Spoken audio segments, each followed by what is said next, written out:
Hello friends. आइए सुनते हैं शैतानी सिंगर हॉरर स्टोरी। मुंबई शहर में एक दिव्या नाम की गायिका थी। वो बहुत ही अच्छी सिंगर थी और स्टेज पर सिंगिंग शोज किया करती थी। एक बार बहुत बड़ी म्यूजिक कंपनी से उसके पास एक ऑफर आया। उसने ऑफर साइन करने के बाद शो की तैयारी करनी शुरू कर दी। आखिर में म्यूजिक शो डायरेक्टर ने दिव्या से कहा, अगर आज आपने बहुत शानदार गाना गाया तो हम आपको 5 करोड़ रुपए का कॉन्ट्रैक्ट ऑफर करेंगे। दिव्या ये सुनकर बहुत प्रसन्न हो गई। वास्तव में वो अच्छी सिंगर अवश्य थी, परंतु फेमस नहीं थी। गायिका की दुनिया में उसका ये नया नया सफर था।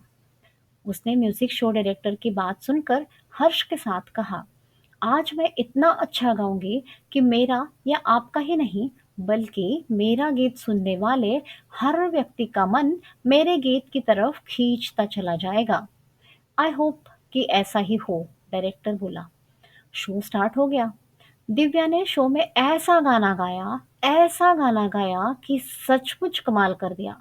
उसका गीत सुनकर उत्तेजित हुई पब्लिक सीटों से उठकर गीत पर झूमने लगी और वंस मोर कह के चिल्लाने लगी। म्यूजिक डायरेक्टर को ये बात समझने में देर नहीं लगी कि दिव्या एक सिंगर के तौर पर बहुत पॉपुलर हो जाएगी और उसे दिव्या के साथ कॉन्ट्रैक्ट कर लेना चाहिए। शो समाप्त हो जाने पर म्यूजिक शो डायरेक्टर ने दिव्या को अच्छी गायकी की बधाई दी और उसके 5 करोड़ रुपए का कॉन्ट्रैक्ट दे दिया। दिव्या म्यूजिक शो डायरेक्टर से बोली, आज मैं बहुत खुश हूँ कुमार साहब। आज सचमुच तुम्हारे लिए खुशी का दिन है मैडम। कुमार साहब बोले, मैं आपके लिए इतना अच्छा गाऊंगी कि आप पूरी जिंदगी के लिए मुझे साइन कर लेंगे। वो खुशी से बोली, ये तो और भी खुशी की बात होगी, मिस्टर कुमार ने कहा। फिर 3 दिन बाद एक बड़ी म्यूजिक कंपनी से दिव्या के पास 25 करोड़ रुपए का ऑफर आया। 25 करोड़ का ऑफर नजर में आते ही दिव्या का मन लोभ से भर गया। उसने तुरंत फैसला कर लिया कि वो कुमार का ऑफर ठुकरा कर ये 25 करोड़ का ऑफर पकड़ लेगी। अपने इरादे के मुताबिक दिव्या ने वैसे ही किया। उसने कुमार का ऑफर ठुकरा कर 25 करोड़ वाला ऑफर पकड़ लिया। बात कुमार के कानों में आई तो उसने दिव्या से बात की। कहा, तुम हमारा ऑफर कबूल करने के बाद ठुकरा नहीं सकती। जवाब में दिव्या ने कहा, मैं आपको कह चुकी हूँ कि मैंने आपका ऑफर ठुकरा दिया है। मुझे जो नया ऑफर मिला है उसका सौदा 25 करोड़ रुपए में हुआ है। अब खुद समझ सकते हैं कि 25 करोड़ के सामने 5 करोड़ का ऑफर कितना छोटा है। मैं मानता हूँ मैडम कि तुम सही कह रही हो, मगर ईमानदारी भी तो कोई चीज होती है। तुमने पहले हमारा ऑफर साइन किया था। बेकार की बातें मत कीजिए कुमार साहब, दिव्या अकड़कर बोली। आज के वक्त में पैसे के सिवाय कुछ नहीं है। लोगों ने ईमानदारी जैसी चीजों को गठरी में बांध कर दरिया में फेंक दिया है। तुम जो कुछ भी कह रही हो गलत कह रही हो, कुमार बोल पड़ा। आप मुझे गलत और सही में फर्क दिखाने का कष्ट न उठाए और मेहरबानी करके यहाँ से चले जाए। कुमार को दिव्या का यह व्यवहार बहुत बुरा लगा। उसने कुछ कहा तो नहीं, मगर जहर का घूंट पीकर वहां से चला आया। दिव्या के बारे में सोचते हुए उसने पूरी रात जागकर गुजारी। सारी रात वो शराब पीता रहा। जहर में डूबे हुए दिव्या के शब्द जो उसने कुमार को कहे थे, वो शब्द पल पल कुमार के सीने में खंजर बनकर वार कर रहे थे। दिव्या को सोचते हुए कुमार बहुत क्रोधित हो रहा था। उसी रात कुमार उसके घर पहुंचा और उसने बड़ी चालाकी के साथ खुद को बचाए रखकर दिव्या का कत्ल कर दिया। दिव्या वही खत्म हो गई। फिर 2 दिन बाद कुमार ने एक म्यूजिक शो की तैयारी की। जल्द ही शो का समय भी करीब आ गया। इस शो में उसने एक बहुत अच्छी नई सिंगर को साइन किया हुआ था। वो सिंगर गायकी के मामले में दिव्या के टक्कर की ही लग रही थी। शो जब स्टार्ट हुआ तो गायिका नीले रंग का इवनिंग गाउन पहना हुआ था। उसके चेहरे पर जाली का बना खूबसूरत नकाब ओढ़ा हुआ था और नकाब में उसका चेहरा मुश्किल से दिख रहा था। गायिका ने गीत गाना शुरू कर दिया। कुमार ने महसूस किया कि नई गायिका की आवाज दिव्या से काफी हद तक मिलती है। कुमार को खुशी हुई कि उसने एक बार फिर उसी जैसी गायिका की आवाज को पा लिया है। शो खत्म हो जाने के बाद कुमार हर्षित मन से गायिका को उसके अच्छे गीत व आवाज की बधाई देने लगा। उसी समय गायिका ने अपना नकाब उठा दिया। उसका नकाब उठाते ही कुमार की निगाहों में इतना खौफ भर गया, मानो उसने दुनिया की सबसे डरावनी चीज देख ली हो।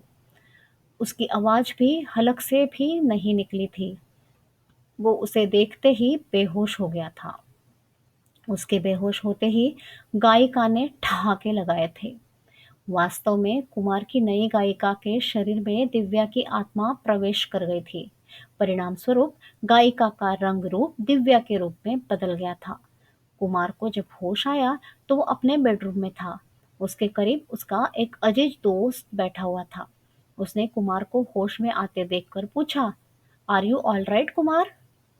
यस, कुमार घबराते हुए बोला। उसके चेहरे से पसीनों की उभरती नन्ही नन्ही बूंदों को देखकर दोस्त ने गंभीरता से पूछा, क्या बात है यार कुमार, तेरी हालत मुझे ठीक नहीं लग रही है। तुम्हें इतना पसीना क्यों आ रहा है? कुमार उठकर बैठते हुए चेहरे से पसीना साफ करने लगा। साथ ही साथ वो सांस भी इस तरह से ले रहा था मानो बहुत लंबी दौड़ लगाने के कारण हांफ रहा हो। तूने मेरी बात का जवाब नहीं दिया, दोस्त ने पूछा। क्या बताऊं यार, एक बहुत अजीब घटना घटी है मेरे साथ, कुमार बोला। कैसी घटना? क्या कहूँ, कुछ समझ में नहीं आता। कुछ बताएगा तो समझ में आएगा ना यार, बोल। वास्तव में मैंने अपनी नई गायिका को दिव्या के रूप में देखा, कुमार ने बताया। क्या कह रहा है यार? ऐसा भी भला आज के जमाने में कहीं हो सकता है? इस तरह की बातें तो बहुत पुराने जमाने में देखी और सुनी जाती थी। यकीन मान मनोज, कुमार ने उसे संबोधन दिया। मैं सच कह रहा हूँ, पर मुझे तेरी बात का जरा भी विश्वास नहीं हो रहा है। मैं अब तुझे कैसे यकीन दिलाऊं कि मैं ये सच कह रहा हूँ? कुमार ने अपनी बात पर बहुत ज्यादा जोर दिया। अचानक उसी समय तेज तूफान आया और खिड़कियां झटके से खुल गई। कुमार बुरी तरह चौंक गया। उठकर मनोज ने खिड़कियां बंद करते हुए कहा, तूफान बहुत खतरनाक है। वो फिर वापस अपनी जगह पर आकर बैठ गया। जिस कमरे में मनोज तथा कुमार थे, अचानक उस कमरे की हर एक चीज अपनी जगह से हिलने लगी। कुमार ने भयभीत दृष्टि के साथ हर चीज को देखते हुए कहा, लगता है भूकंप आ रहा है। तभी मनोज ने कहा, ये जलजला तेरी मौत का पैगाम लेकर आ रहा है। कुमार ने जैसे ही मनोज की तरफ देखा, वो उसकी आंखों के सामने दिव्या बन गया। ये देख कुमार पूरी तरह कांपने लगा। गिड़गिड़ाते हुए बोला, मुझे माफ कर दो दिव्या। तुझे मैं कभी माफ नहीं कर सकती हरामजादे, दिव्या का भूत गरज पड़ा। इसी के साथ उसने कुमार को खत्म कर दिया। फिर ठहाके लगाकर बोली, मैं फिर से गाऊंगी, फिर मेरा नाम दुनिया में फेमस होगा, मैं फिर से गाऊंगी। मोरल ऑफ द स्टोरी, लालच बहुत बुरी चीज है। लालच की वजह से कभी कभी जान भी जा सकती है।